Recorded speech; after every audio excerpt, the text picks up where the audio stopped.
Should we get started? Hi, Alrighty. everyone. Thank you all for coming today. Look how quiet they got. I know. My God. So I am Holly Free Allard. I am the Apprenticeship Manager at TCSG Office of Workforce Development, and I am so glad to be here today to give you guys some apprenticeship information. My sidekick over here, I'll let him introduce himself.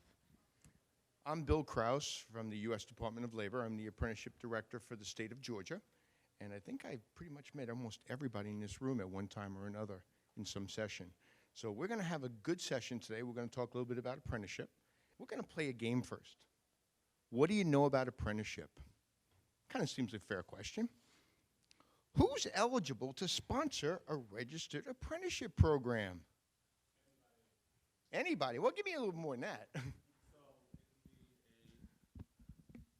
It can be a college, it can be a business, it can be an industry association, it can be a labor and management union, or nonprofit. Not-for-profit, a community-based organization. It could be a consortium of workforce development boards. You could do that too. Anyone can be a sponsor. You are correct. We have prizes too. We have prizes. We figured you need more sugar, you know. What is a registered apprenticeship program comprised of? It's always people in the back. Henry. It's comprised of related training and instruction, like classroom training, and a work-based program like OJT and incumbent worker training. Bingo, you got it. Thank you. Now, does anybody have an idea of what the entry requirements are into registered apprenticeship and who sets them? The employer? Right. And what do we generally look for in an entry into a program? The wanting to do it? Wanting to do it is always a good one. You know, I've hired many people who don't want to work, and it doesn't work out well. The entry requirements are generally some type of educational requirement, some type of, in many cases, a physical requirement. In other cases, they could actually still be using background checks and drug testing. And there are some elements such as CDLs or maybe some licensure that a person could have. But the person who determines that is the employer. This is the employer's program. Now, our job is to make sure there's nothing in there that is nothing more than just a barrier. Well, you're going to be a typist, but you need to be able to lift 50 pounds. What? What? You need a master's degree to be a plumber? Well, you probably do, but no. So our job is to make sure that there's no disparate type of relationship there where people are discriminated against.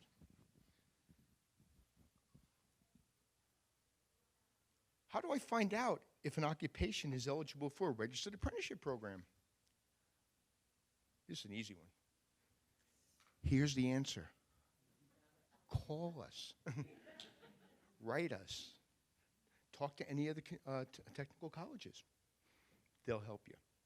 There's over 2,000 registered occupations. I'm sure if your xylophone is broken, we have a xylophone repairman program for you. So we can take care of you. One more, Holly? Sure. What kind of administrative work is required to put together a registered apprenticeship program? Minimal. Perfect. I love that word. He gets two. He gets two. It's Roy, my buddy. It's good.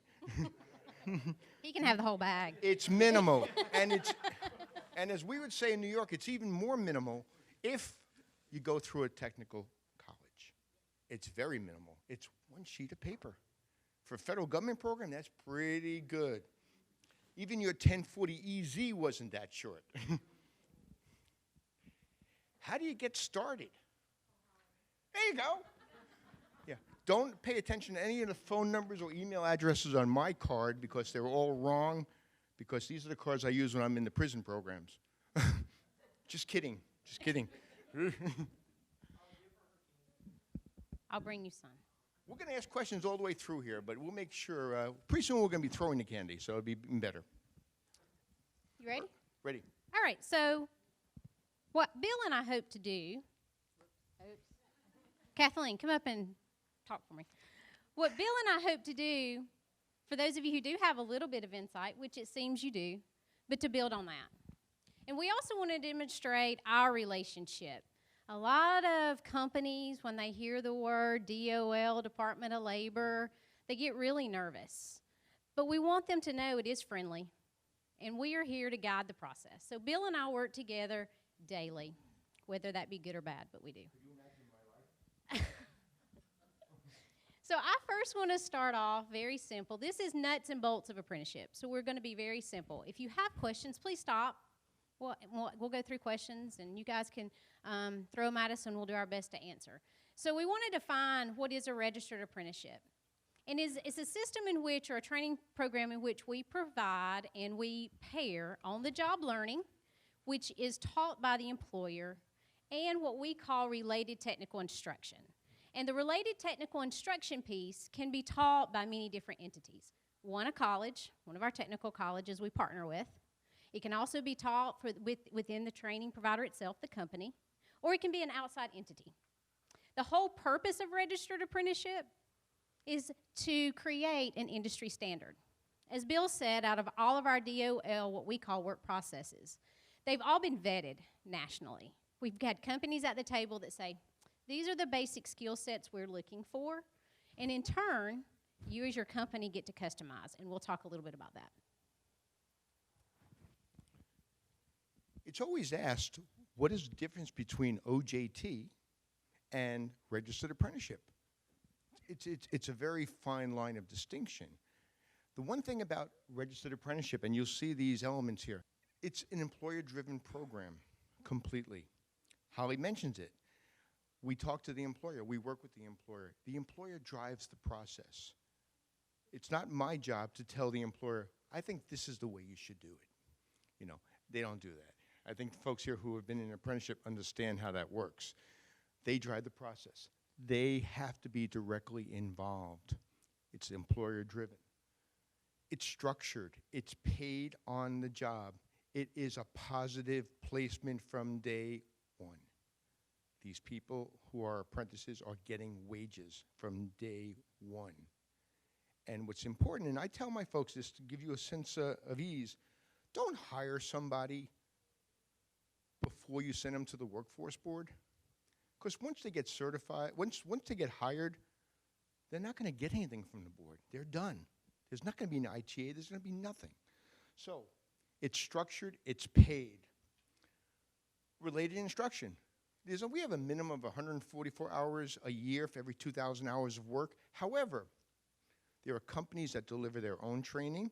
There's on the job. There's on the web training. There's correspondence training. There's other ways an individual can get it. We encourage folks to use the bricks and mortar as much as possible. Doesn't mean that it's better or worse, but it's available. And in many cases, the Hope Career Grant can kick in to help defer some of those costs. Reward for skill gains. That's a fancy schmancy word. What it means is the longer you're in a program, the more valuable you are to the employer. And as such, you have a progressive wage. You come in day one, you don't even know where the bathroom is. But hopefully, within 6 months, you can go side by side with some of the mentors and actually do some of the functions. And lastly, there's a credential. And that's what I really like about the technical colleges and the other institutions where they get a credential.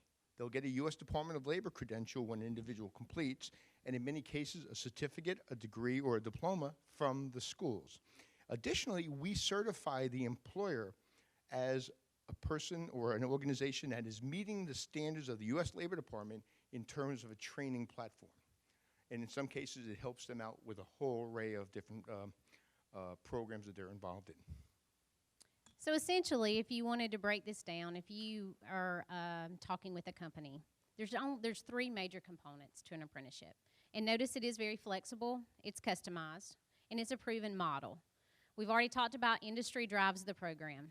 They select their employees from their current employees or new hires. It's also, apprenticeship is a job. Bill's talked about that. It is a job, right? From day one, it's a job. You are an employee of that company. You are subject to all the rules, all the restrictions, all the gains of that company. And what's important also is there are two parts, and I think it was mentioned, two parts to apprenticeship. You go to work and go to school. If either one of those is not being done by the apprentice, guess what? Phew, they're out. It doesn't work. It's not one or the other, it's both. And that's really important. And there are many ways, like we talked about before, to deliver the related instruction online. I have a lot of linemen across the country. Do you think they can go down to North Georgia Tech every day? They're in Milwaukee, they're in, you name it, they're someplace else. They do things online. And many of the schools have been flexible enough to be able to adopt their own programs to meet their standards and their needs. And I think in the case that Greg could even mention that in his programs, there's flexibility at the school level to make sure that we meet the needs of the employer and they're being trained for that employer. We also have companies like Mohawk, and they have their own training modules within their company. So the company themselves are doing the related instruction. So that's really important for folks to know that there's so many options when we talk about the three components of what we have up here. And truly, industry sets the standard. You know, it used to be where you became an apprentice, you worked all day and went to school all night. That's pretty much it. And an apprentice always looked tired because they went to school 3 nights a week and they went to work 5 days a week. A lot of it has changed. Related instruction has changed. The way people work has changed. You could have an individual who is in a CNA program who's completed their technical instruction already. And now they can go and do the apprenticeship program. You have individuals from the military who have already completed the instruction. You can count that also. So you could see there's many ways to do this. There's front-loaded. You could do it incrementally. I have one company that does employee stand-downs twice a year, and they bring all their employees in, and we have an instructor go to them. So it's as flexible as you want to make it. And the way I describe it is it's only limited by your imagination and how much money we can get to the system. So next we want to talk about is pre-apprenticeship. So this is something we're hearing lots and lots and lots about. And we're really encouraging for folks to kind of take on this initiative. So let's talk about pre-apprenticeship. Pre-apprenticeship is not registered. It's going to be before the registered apprenticeship program. So these are programs we see maybe are short period of times, short weeks. It can be things such as forklift. We have a couple. Forklift training, certain safety trainings. Also, what we find in these are good for individuals learning soft skills. For them to being introduced, maybe they're going into a company and they're not quite sure where they fit in that company, to kind of give them the choices of occupations to choose from, or the company choose them an occupation. The one thing that's really important about pre-apprenticeship, it needs to bridge to a registered apprenticeship. So once that pre-apprenticeship or that apprentice finishes the pre-apprenticeship, it bridges straight into what we call a registered apprenticeship. And the best part of this, what skill gain they received in pre-apprenticeship, skill gain being hands-on, or even in their related instruction, they can get what we call prior learning. They should get credit for that as they start their registered apprenticeship portion. So we have, this is just a model of what you can see of how we can bridge. We start with pre-apprenticeship, with the related instruction, the on-the-job training. It will then bridge into their regular registered apprenticeship, and then, of course, at the end, they'll receive that credential, whatever the credential be, whether it's from the U.S. Department of Labor or whether it is from a training provider such as a college where they can receive a TCC, which is a technical certificate of credit, a diploma, or a degree. And the important part with pre-apprenticeship is, what's the unemployment rate in Georgia right now? Come on, 3.1, 3.2%? Have you ever had it this low before? We're getting to the level now that the individuals we need to get into the workforce don't have, like Holly mentioned, some of the job-ready skills. We used to call them soft skills. When did that change? Job-ready skills. But more importantly is we're looking for non-traditional employment. So if you're able to, say, women want to get involved in the construction trades, which is very lucrative, very good business to get into, but they don't have the fundamental skills in it. You do a pre-apprenticeship program to give them the knowledge of the tools, of the equipment, of the environment, so then they can start competing for those jobs in those trades. If you want to be a machinist, you may need some training on metallurgy, or you may need some other training that will get you qualified for it. Now, yeah? Does the pre-learning credit apply is that dependent upon whether it's time-based, skill-based, or a hybrid apprenticeship? Doesn't matter. We can Doesn't make a difference. adjust it either. It doesn't matter. Right, because in reality, everything is competency-based in reality. So if you're looking for a particular topical area in the standards or the work process, and the person has completed it, you give them credit for the competency they gained and also the time that was associated with it. Make sense? But the pre-apprenticeship piece is where we're going to have to go. And you know, pre-apprenticeship and youth apprenticeship get confused very, very often. Let's just use the word pre-apprenticeship because it's before apprenticeship, and I really don't care who's in it. There's no You know, age. There's no age. You know, it has to do with their knowledge of that particular occupation. Now, does anybody here go back to the old days of JTPA? All right. Anybody go back to CETA? Come on. Anybody go back to Manpower Development Act? Oh, geez. Yeah. Get him a walker. I tell you. What are you, about 90, 95? Well, you know, in the old days, we ran, and if you're familiar with MDTA and all those ones, the model was called train and pray. That's what we did. It was the train and pray model. You trained people for something, and you pray they got a job. That was the model. Now, did that work? No, it didn't work. You think we spent a few millions of dollars in that? Yeah. This here is what's going to work. What's going to work is when you start bringing in the individuals who are not part of the labor force today. There are dislocated people. There are displaced homemakers. There's individuals with disabilities. There's folks who have been overlooked for way too long. People of color have been discriminated against in entree into certain occupations. This is the way to do it. We get people trained, get them to a point where the employer says, you're the right candidate for this job. And that's what's really important here, is train the folks and get them in. And Holly, you know, we get along just perfectly well. And the important part about this is we're not doing that training and praying. We're doing training, and we're going to link them to where they need to go. Because otherwise, it's a finite job. You come to my office, you'll work for 6 months or 3 months or 3 days, and then when we finish, we're finished. Do you really want to do that? That's wasting your time. You may get some little knowledge, but you're not really going anywhere. But if you link them, and there are certain models around the state, and I'm sure Holly will talk about it, that are actually linking programs together. Mohawk was a great example of it. Is it the College and Career Academies? Is that what's called? They're doing that. And there are other programs that are doing that. So this is really important. You have to help us find the new pipelines for talent and workers. 3.1%. When I was back in school a million years ago, 3.1% was structural unemployment, and that was it. You couldn't get lower. So we have great growth. We have great attrition. Nobody here could attrit, but a lot of people are retiring. And we have a skill gap. There's 8 million jobs in this country going empty, and we have about 6 million people sitting on the side. So this is the avenue.